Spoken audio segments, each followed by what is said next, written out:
All right, junior interviews can continue, and now we've got Keeley Kainer. And Keeley, first off, so far this year, 7 matches. You've started 6 of them. How does it feel to be in that starting rotation all the time now? I mean, you've been a role player for us, but how does it feel to sort of be on the first group each day when you're out there? It feels like home, honestly. I mean, I know these past 2 years I've worked really hard to get there, and so it feels good, and I definitely have the confidence and believe that I should be there. So, like I said, it feels like home. What do you think the main improvement's been in your game between your sophomore year and your junior year? What are you doing right now that you feel like, this has finally clicked for me? I think just staying aggressive. I was kind of like a scared little bird whenever I first got here, so always hitting the ball as hard as I can and not being afraid of making mistakes. And I would say my blocking game has definitely improved a lot. So, you know, when we were talking to Madison, we talked a lot about difference between, you know, last year she had starting role some of the year. Right now, 3 rotation, back row responsibilities. What's the difference mentally to prepare as a starter versus you walk out there on game day and you know you're not in the starting lineup? Do you have to prepare mentally different now that you know you're going to be on the floor? Honestly, I don't think so. You know, you just have that excitement that it's game day, so you really don't think about it. Because last year, you know, just being on the sidelines, still watching my teammates, like, I gave my all to cheer them on and, like, encourage them and give them information. It's the same when you're on the court. Like, you're just being more physical. So, I mean, really mentality, there's no difference to me. So, you know, at 6 foot tall, in the past, I'm guessing probably in high school or in club that you've played all along the front row. Is that true? Do you have any experience in the middle from club or from times past? Were you primarily a hitter your whole club and high school life? Yes. You were? I was always an outside. Wow. Never once did I ever play middle. I played right side occasionally in club, but it would only maybe be for like half the season. So coming here and trying middle was a scary experience, but I'm so glad that I learned it. I have like a whole new respect for middles because they work hard every day, every game, and so definitely new respect for them. And I'm so glad that I got to learn that position and get a new skill set. So. When I talked to Debbie Humphreys early in the year, and Debbie and I always kind of go through each of the players and talk about kind of what she foresees their utilities being and how everybody fits. You know, one of the things that the coaching staff always comments to me about is your blocking, is that it's good to have, you know, Keeley's big presence, big block up front. So as a hitter, what do you prefer? Would you rather get the big kill over the top of somebody, or would you rather stuff a ball back in an opponent's face? Attack or block? Which easy. one? You want to stuff it in someone's face. Okay. For sure. Almost everybody always says that. That's Everybody the always best chooses feeling. block. I don't know. Just something about when you hit a ball and it just lands straight down, like, oh, I don't know. It just so that pumps you up more to get a block off somebody than it I'd is rather to get block, blocks to get an all attack. day. Yeah. Cool. Who would you say, it could be somebody that's on the club now, or it could be somebody that you played with your first 2 years. Who would you say here at SFA in the volleyball program is your biggest mentor? Who's your go-to gal? Who's the person that when you need to have a little chat on the side, who are your people that you kind of get together with and say, those are my mentors? Well, Amanda Reister, who graduated last year, she just had a huge impact on my life, and it was so sad to see her leave, but she just left a lasting impression on me, and I've been able to use that on the court. And then with her being gone, it's great to have Paige Holland here. I mean, that girl's going to be my sister for life, and so to have her every day as like just keeping me accountable on and off the court is awesome.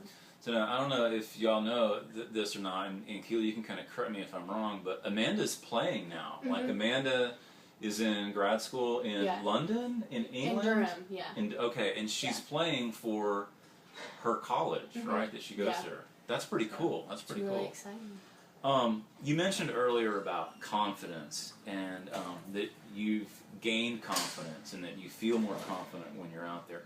Is that something that from year to year you've had to just consciously focus on is, hey, they brought me here for a reason. I need to not just show it in practice. I need to be confident when I'm actually in game time. I would say going from my freshman year to sophomore, it was something that I was consciously working on every day in practice and in games. But I think maybe just with more experience or maturity, it's not something that I have to constantly think about. I think just having the mentality, you have nothing to lose, so just go your hardest, and just that has helped a lot. So it's not so much something I have to think about, is that it comes naturally.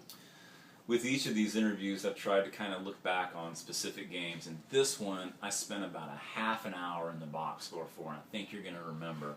Last year, HBU, HBU. If you're talking Keeley Kainer, you got to talk HBU last year. I mean, this was, and let's be honest, that at that time of the year, the team was kind of in a little tumultuous time.